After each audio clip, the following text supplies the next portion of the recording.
Hello friends, ఎలా ఉన్నారు? ఇలాంటి 3 స్థానాలలో మీరు ఎప్పుడూ కూడా దానం చేయొద్దు. అలా చేస్తే ధనం మరియు ధర్మం రెండూ వెళ్ళిపోతాయి. ఈరోజు చెప్పుకోబోయే కథ చాలా విలువైనది. ఈ కథను మీరు జాగ్రత్తగా వింటే మీ ధనం ఎప్పుడూ కూడా వ్యర్థం కాదు. మీరు ధర్మబద్ధంగా జీవించగలుగుతారు. ఇలాంటి వస్తువును మీరు గనక దానం చేస్తే మీకు పుణ్యం రాకుండా పాపం వస్తుంది. అలాగే ఇలాంటి దానం చేసిన వ్యక్తి తన సర్వస్వాన్ని కోల్పోతాడు. ఆ దానం చేసిన ఫలితం కూడా అతనికి శిక్ష రూపంలో లభిస్తుంది. ఈ కథను పూర్తిగా వినండి. ఒకసారి మహాశివుడు పార్వతీదేవితో కలిసి భూలోక సంచారం చేస్తున్నాడు. అలా అందమైన వనాలన్నీ తిరుగుతున్నాడు. అలా తిరుగుతూ అవంతి రాజ్యంలోని అడవుల్లోకి చేరుకున్నాడు. ఆ అడవులు చాలా అందంగా ఉన్నాయి. మహాశివుడు ఒక చోట కూర్చొని ధ్యానం చేసుకుంటున్నాడు. అప్పుడు పార్వతీదేవి అందమైన పూల చెట్లను చూస్తూ ముందుకు వెళ్ళింది. పార్వతీదేవికి అక్కడ ఒక విచిత్రమైన సంఘటన కనిపించింది. ఆమెకు ఒక పేడ పురుగు కనిపించింది. అది చాలా పెద్దగానే ఉంది. అలా చూస్తూ ఉండగానే ఆ పేడ పురుగు ఒక మహారాజు రూపంలోకి మారిపోయింది. అది చూసి పార్వతీదేవి ఆశ్చర్యపోయింది. వెంటనే మహాశివుని దగ్గరికి చేరుకుని, దేవా, నేనిక్కడ ఒక విచిత్రమైన సంఘటన చూశాను. అది చూసి నేను ఆశ్చర్యపోయాను. నేను ఒక పేడ పురుగును నేను చూస్తూ ఉండగానే ఆ పురుగు ఒక మహారాజు రూపంలోకి మారిపోయింది. ఆ విచిత్రం నాకేమీ అర్థం కావడం లేదు. ఆ పురుగు మహారాజులా ఎందుకు మారింది? ఒకవేళ అతను మహారాజు అయితే మరి అతను పురుగులా ఎందుకు మారాడు అంటూ అడుగుతుంది. అప్పుడు మహాశివుడు, దేవి, అతను మహారాజైన ధర్మధ్వజుడు. అతను ఆ రాజ్యానికి మహారాజు అని చెప్తాడు. అప్పుడు పార్వతీదేవి, మహాత్మా, అతను మహారాజా, మరి ఏ కర్మలు చేయడం వల్ల అతను ఇలా పురుగులా మారాడు? ఇంత కష్టాన్ని ఎందుకు అనుభవిస్తున్నాడు? నేను అతని గురించి చాలా గొప్పగా విన్నాను. అతను చాలా ధర్మాత్ముడు. అతను ప్రతిరోజు దానం చేయకుండా భోజనం కూడా చేయడు. అంతటి గొప్ప మహారాజుకు ఇలాంటి గతి ఎందుకు వచ్చింది అంటూ అడుగుతుంది. అప్పుడు మహాశివుడు, దేవి, అతని ఈ స్వభావమే అతనికి ఈ గతిని పట్టించింది. అతను చేసిన ఒక్క దానం వల్ల అతనికి పురుగు యోనిలో జన్మ లభించింది. అలా ఎందుకు జరిగిందో నీకు పూర్తిగా వివరిస్తాను. జాగ్రత్తగా విను. ఈ ధర్మధ్వజుడు ఎంతో ధర్మబద్ధంగా తన రాజ్యాన్ని పరిపాలిస్తూ ఉండేవాడు. అతని ఇంటి ముందుకు భిక్ష కోసం వచ్చిన వారికి దానం చేసి వారు భోజనం చేసి తిరిగి వెళ్ళిన తరువాతనే అతను భోజనం చేసేవాడు. ప్రతిరోజు ఇలాగే చేసేవాడు. రాజ్యం మొత్తం అతని గురించి గొప్పగా చెప్పుకునేవారు. అతను దానం చేయడానికి కూడా ఒక నియమం పెట్టుకున్నాడు. అతను ఒక నిశ్చితమైన సమయం వరకే దానం చేసేవాడు. అతను ఉదయం 9 గంటల నుండి సాయంత్రం సూర్యుడు అస్తమించే వరకు మాత్రమే దానం చేసేవాడు. సూర్యుడు అస్తమించిన తరువాత ఎవరైనా అతని ఇంటి ముందుకు దానం కోసం వచ్చినా వారికి ఆ రోజు దానం చేసేవాడు కాదు. మరునాడు ఉదయమే రమ్మని చెప్పేవాడు. ఇక ఆ రోజు మాత్రం దానం చేసేవాడు కాదు. అతని గొప్పతనం పక్క రాజ్యంలోని వారికి కూడా తెలిసిపోయింది. అతని ద్వారం ముందు ఉదయం నుండే దానం కోసం జనాలు వేచి చూస్తూ ఉండేవారు. దానం చేసేటప్పుడు తన చేతిలోకి ఎన్ని బంగారు నాణేలు వస్తాయో అన్నింటినీ దానం చేసేవాడు. అందరూ ఎంతో గొప్పగా మహారాజును పొగుడుతూ అక్కడి నుండి వెళ్ళిపోయేవారు. అదే రాజ్యంలో ఒక మారుమూల గ్రామంలో ఒక బ్రాహ్మణుడు తన కుటుంబంతో కలిసి ఉంటున్నాడు. ఆ బ్రాహ్మణుడు తపశక్తి సంపన్నుడు, బుద్ధిమంతుడు, వేదాలను చదివిన గొప్ప వ్యక్తి. తనకు వచ్చిన దాంట్లో భార్యాభర్తలు సంతోషంగా కాలం గడుపుతున్నారు. ఆ బ్రాహ్మణుడు చాలా పేదవాడు. అతను కష్టపడి పని చేసేవాడు. భిక్షను అడిగేవాడు కాదు. కష్టం వస్తే వచ్చిన ధనంతోనే సంతోషంగా జీవించేవాడు. ఒకరోజు అతని భార్య అతని వద్దకు వచ్చి, చూడండి, మన రాజ్యంలోని రాజు చాలా గొప్పగా దాన ధర్మాలు చేస్తున్నాడంట. అతని ద్వారం ముందుకు ఎవరు వెళ్ళినా బంగారు నాణేలను దానం చేస్తున్నాడంట. అందరూ మహారాజు వద్దకు వెళ్ళి ధనం తెచ్చుకుంటున్నారు. అందుకే మీరు కూడా మహారాజు వద్దకు వెళ్ళి అతని వద్ద దానం అడిగి ధనం తీసుకురండి. ఆ ధనంతో మన పేదరికం తొలగిపోతుంది అని అంటుంది. తన భార్య మాటలు విన్న ఆ బ్రాహ్మణుడు, చూడు, సగం జీవితం ముగిసిపోయింది. ఇక మిగిలిన జీవితాన్ని ఇలాగే గడిపేస్తాను. కానీ నేను ఎవరి ముందు చెయ్యి చాపి భిక్షను అడగను అని అంటాడు. అప్పుడు అతని భార్య, మీరేమంటున్నారు? మహారాజు దానం చేస్తే మీకు తీసుకోవడంలో ఏమిటి ఇబ్బంది? మనం బ్రాహ్మణులమే కదా.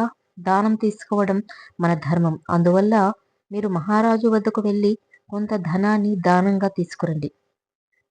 కుటుంబాన్ని సుఖంగా చూసుకోవడం ఒక గృహస్థుని ధర్మం. మన కుటుంబం కోసం మీరు వెళ్ళండి అని అంటుంది. భార్య మాటలను విన్న భర్త, సరే నేను రేపు వెళ్ళి మహారాజు వద్ద దానం తీసుకుంటాను అంటూ మరునాడు మహారాజు వద్దకు బయలుదేరాడు. అతను నడుస్తూ నడుస్తూ దారిలోనే సాయంత్రం అయింది.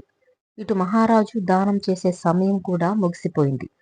ఆ రోజు వచ్చిన వాళ్ళందరూ స్థానం తీసుకుని వెళ్ళిపోయారు. ఇక సూర్యుడు అస్తమించిన తరువాత ఆ బ్రాహ్మణుడు మహారాజు వద్దకు చేరుకొని ఇలా అంటున్నాడు: మహారాజా, మీరు గొప్ప ధర్మాత్ములు. మీరు దీనులకు దానం చేస్తున్నారంట. మీ గొప్పతనం అన్ని రాజ్యాలకు విస్తరించింది. మహారాజా, నేను ఒక పేద బ్రాహ్మణుడిని. నేను చాలా దూరం నుండి నడుచుకుంటూ మీ వద్దకు చేరుకున్నాను. నాపై దయ ఉంచి నాకు ఏమైనా దానం చేయండి అని అడుగుతాడు. అప్పుడు మహారాజు, ఓ బ్రాహ్మణోత్తమ, నన్ను క్షమించు. నేను దానం చేయడానికి ఒక నియమం పాటిస్తాను. నేను ఉదయం నుండి సూర్యుడు అస్తమించే వరకు మాత్రమే దానం చేస్తాను. సూర్యుడు అస్తమించిన తర్వాత నేను ఎట్టి పరిస్థితుల్లో కూడా దానం చేయను. మీరు ఈరోజు నా వద్దకు సూర్యుడు అస్తమించిన తర్వాత చేరుకున్నారు. అందువల్ల మీరు ఈరోజు తిరిగి వెళ్ళిపోయి రేపు ఉదయం రండి. నేను మీకు ఈ రోజుది రేపటిది కలిపి రేపు తప్పకుండా దానం చేస్తాను అని అంటాడు. బ్రాహ్మణుడు మాత్రం వినడం లేదు. మహారాజా, నేను మళ్ళీ రేపు ఇక్కడికి రాలేను. నాకు ఈ రోజే ఏదైనా సరే దానం చేయండి. నేను రేపటి వరకు వేచి ఉండలేను అని అంటాడు. అప్పుడు మహారాజు, లేదు లేదు, నేను ఈరోజు మాత్రం దానం చేయలేను. మీరు రేపు రండి అంటూ అక్కడి నుండి వెళ్ళిపోయాడు. కానీ బ్రాహ్మణుడు మాత్రం వినడం లేదు. నాకు ఈరోజు దానం చేయవలసిందే. నేనిప్పుడు ఇక్కడ నుండి వెళ్ళిపోతే మళ్ళీ ఎప్పుడు కూడా ఇక్కడికి తిరిగి రాను అని అంటాడు. అలా మహారాజును వెంబడిస్తూనే ఉన్నాడు. ఇక మహారాజుకు విపరీతమైన కోపం వచ్చింది. వెంటనే మహారాజు అటూ ఇటూ చూశాడు. అక్కడ మహారాజుకు గుర్రపు పేడ కనిపించింది. కోపంలో ఉన్న మహారాజు వెంటనే ఆ పేడను చేతిలోకి తీసుకొని ఆ బ్రాహ్మణి కమండలంలో వేసేశాడు. బ్రాహ్మణుడు కూడా ఎంతో సంతోషంగా ఆ భిక్షను స్వీకరించి అక్కడ నుండి తన ఇంటికి వెళ్ళిపోయాడు. ఇటు అతని భార్య మాత్రం తన భర్త బంగారు నాణ్యాలు తెస్తాడు అని ఎదురు చూస్తూ అతని ఇంటికి రావడం చూసి అతను ఎదురు వెళ్ళి మహారాజు ఎంత ధనం దానం చేశాడు అని అడుగుతుంది. అప్పుడు బ్రాహ్మణుడు, మహారాజు నాకు ఎంతో గొప్పగా దానం చేశాడు. నేను దానిని తీసుకున్నాను. నువ్వింటికి ముందు పేడతో వలికి ముగ్గు వేసి అందులో ఒక చిన్న దీపం పెట్టు. అప్పుడే నేను మహారాజు దానంగా ఇచ్చిన వస్తువును నీకు చూపిస్తాను అని అంటాడు. ఆమె ఎంతో ఆనందంగా భర్త చెప్పినట్టే చేసింది. ఆ తర్వాత పేడతో నిండిన పాత్రను భార్య చేతికి ఇస్తాడు. అది చూసిన భార్య ఆశ్చర్యపోతూ, ఇదేంటి, నాకు పేడను ఇస్తున్నారు, నాతో పరిహాసం ఆడుతున్నారా అని అంటుంది. అప్పుడు బ్రాహ్మణుడు, లేదు, ఇందులో పరిహాసం ఏముంది, మహారాజు దానంగా ఇచ్చిందే, నేను నీకు తెచ్చి ఇచ్చాను అని అంటాడు. అతని భార్యకు చాలా నిరాశ కలిగింది. మహారాజు మీకు పేడను దానంగా ఇచ్చాడా? అతని వద్ద మీకు దానం ఇవ్వడానికి ధనమే లేదా? ఏదో తప్పు జరిగి ఉంటుంది. మహారాజు తెలియక తప్పు చేసి ఉంటాడు అంటాడు. మీరు మళ్ళీ మహారాజు వద్దకు వెళ్ళండి అని అంటుంది. అప్పుడు ఆ బ్రాహ్మణుడు, చూడు, నువ్వు చెప్పినందుకు ఒకసారి వెళ్ళి నేను దానం తీసుకొచ్చాను. ఇక నేను మహారాజు ఇంటి ముందుకు వెళ్ళను అని చెప్పి అక్కడి నుండి అతను వెళ్ళిపోయాడు. ఇక అప్పటి నుండి ఆ బ్రాహ్మణుడు ఏదో విధంగా కాలం గడిపేస్తున్నాడు. మహారాజు దానంగా ఇచ్చిన పేడను తన వాకిట్లోనే ఉంచాడు. ఇలా చాలా కాలం గడిచిపోయింది. దానం యొక్క ఫలితం దానం చేసిన వ్యక్తికి 1000 రెట్లు లభిస్తుంది. మీరు ఈ లోకంలో దానం చేస్తే దాని ఫలితం పరలోకంలో లభించవచ్చు. మహారాజు దానం చేసిన పేడ ప్రతిరోజు కొద్ది పరిమాణంలో పెరుగుతూ పెరుగుతూ పెద్ద కుప్పగా మారిపోయింది. ఆ పెద్ద కుప్పను చూసిన బ్రాహ్మణుడి భార్య తన భర్తతో ఇలా అంటుంది, మహాత్మా, మన ఇంటి ముందు పెరిగిపోయిన ఆ పెంట కుప్పను ఏం చేద్దాం? అది ప్రతిరోజు పెరుగుతూనే ఉంది. మీకు అన్నీ తెలుసు కదా, తర్వాత ఏం జరగబోతోంది అంటూ అడుగుతుంది. అప్పుడు ఆ బ్రాహ్మణుడు, ఇది మహారాజు యొక్క దాన ఫలితం. ఈ ఫలితాన్ని అతనే అనుభవిస్తాడు. మహారాజు దానం చేసిన వస్తువును మనం వాడుకొని ఉంటే మహారాజుకు మంచి ఫలితం లభించేది. అలాగే మహారాజు చేసిన దానం కూడా పరిపూర్ణమయ్యేది. కానీ మహారాజు దానం చేసిన వస్తువు మనకి ఏమీ ఉపయోగపడలేదు. మనకు పనికిరాని వస్తువును దానం ఇచ్చినందుకు దాని ఫలితాన్ని ఖచ్చితంగా మహారాజే అనుభవించవలసి ఉంటుంది అని చెప్తాడు. అది విన్న అతని భార్య మౌనంగా అక్కడి నుండి వెళ్ళిపోయింది. ఇలా మరికొంతకాలం గడిచిపోయింది. ఆ పేడ కుప్ప మరింతగా పెరిగిపోయింది. ఇలా 20 సంవత్సరాలు గడిచిపోయాయి. ఒక రోజున మహారాజు వేట కోసం అడవికి వెళ్తాడు. కానీ అతనికి ఒక్క జంతువు కూడా లభించలేదు. మహారాజుల నియమం ప్రకారం వేట లభించకుండా ఇంటికి తిరిగి వెళ్ళేవారు కాదు. ఇక చీకటి పడిపోయింది. చీకటిలో వేటాడకూడదు. అందుకే ఆ రోజు అక్కడే గడపాలని నిర్ణయించుకున్నాడు. అలా అడవిలో నుండి బయటకు వచ్చి ఉండడానికి ఏదైనా ఇంటి కోసం వెతుకుతున్నాడు. అదే సమయంలో మహారాజుకు ఆ బ్రాహ్మణుని ఇల్లు కనిపించింది. వెంటనే ఆ ఇంటి ముందుకు చేరుకున్నాడు. మహారాజు బ్రాహ్మణుడిని మరిచిపోయాడు. తాను దానం చేసింది కూడా అతనికి గుర్తులేదు. అప్పుడు మహారాజు బ్రాహ్మణుడితో ఇలా అంటున్నాడు: ఓ బ్రాహ్మణోత్తమ, నేను ఒక్కరోజు మీ ఇంట్లో ఉండేందుకు నన్ను అనుమతించండి. ఈ రాత్రికి ఇక్కడే ఉండి ఉదయమే వేట కోసం అడవిలోకి వెళ్ళిపోతాను అని అంటాడు. మహారాజును బ్రాహ్మణుడు గుర్తుపట్టలేదు. వారి ఇంట్లో రాత్రి ఉండటానికి ఒప్పుకున్నాడు. ఇక అతను ఉన్న దాంట్లోనే మహారాజుకు మర్యాదలు చేస్తాడు. రాత్రి భోజనం చేసి మహారాజు పడుకున్నాడు. ఆ రాత్రి గడిచిపోయింది. తెల్లవారింది. అప్పుడు మహారాజుకు ఇంటి ముందు ఉన్న పెద్ద పేడ కుప్ప కనబడింది. అది చూసిన మహారాజు ఆ బ్రాహ్మణుడితో ఇలా అంటున్నాడు: మహాత్మా, మీ ఇల్లు చూస్తే చాలా చిన్నగా ఉంది, కానీ ఇంటి ముందు మాత్రం ఇంత పెద్ద పేడ కుప్ప ఉంది. మీ వద్ద గుర్రాలు కూడా లేవు కదా, మరి అంత గుర్రపు పేడ ఎక్కడికి ఎలా వచ్చింది అంటూ అడుగుతాడు. అప్పుడు ఆ బ్రాహ్మణుడు, నేను పూజలు చేసుకునే ఒక బ్రాహ్మణుడిని, నాకు గుర్రాలతో ఏం పని అని అంటాడు. అప్పుడు ఆ మహారాజు, మహాత్మా, మరి అంత గుర్రపు పేడ ఎక్కడి నుండి వచ్చింది అని అడుగుతాడు. అప్పుడు ఆ బ్రాహ్మణుడు, దాని గురించి నువ్వు తెలుసుకోవాలనుకుంటున్నావా? దాని వెనుక ఒక రహస్యం దాగింది.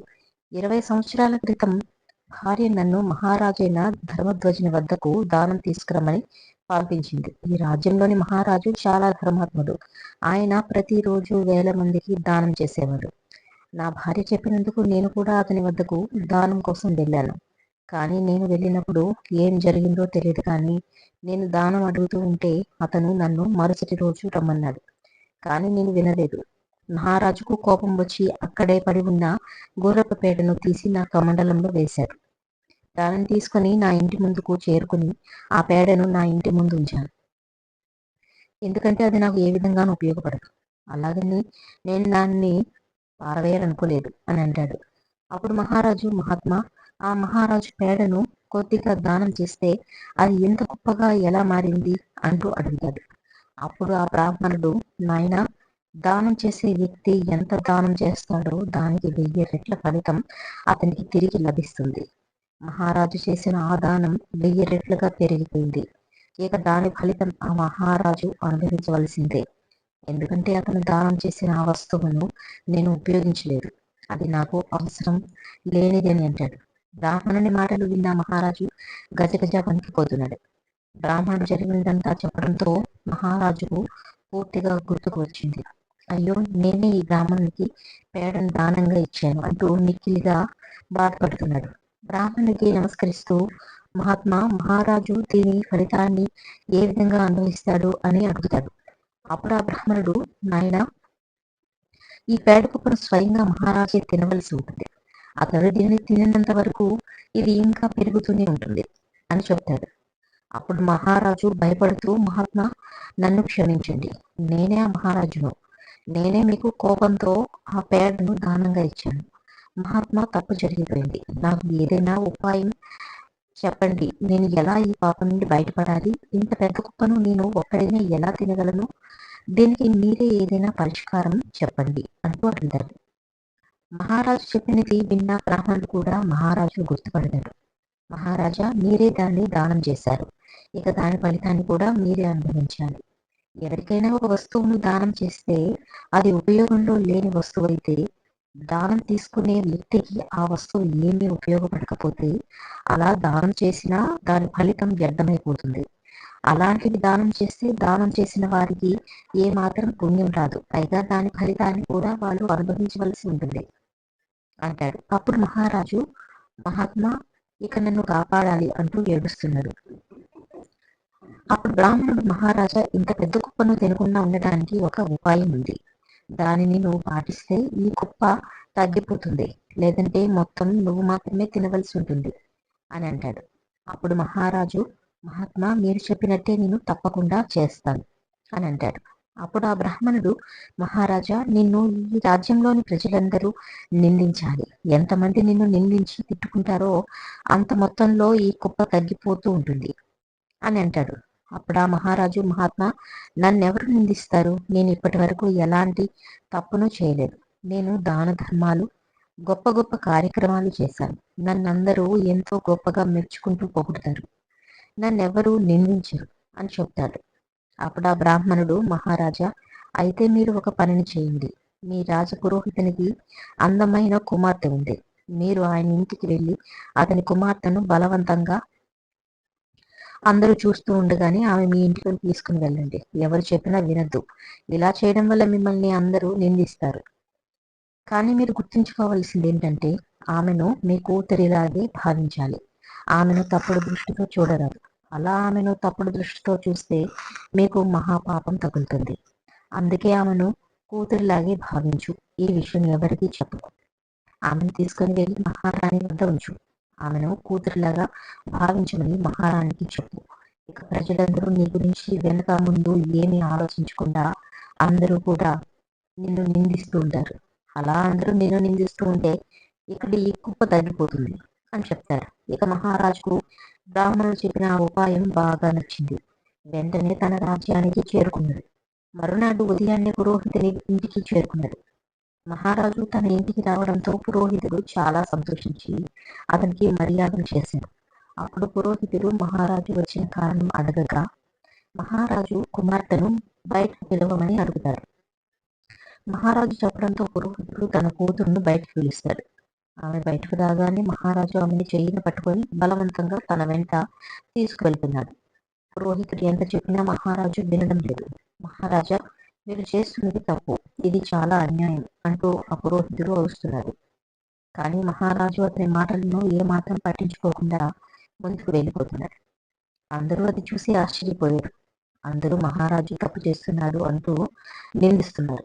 అలా మహారాజు తన రాజమందిరానికి చేరుకుని మహారాణికి ఆమెను అప్పచెప్తూ, ఆమెను కూతురులాగా చూసుకో, ఆమెకి ఎలాంటి కష్టం కలగనివ్వకు, ఈ విషయం ఎవరికీ చెప్పొద్దు, నేను మన మంచి కోసమే చేస్తున్నాను, నువ్వేమీ భయపడకు అని చెప్తాడు.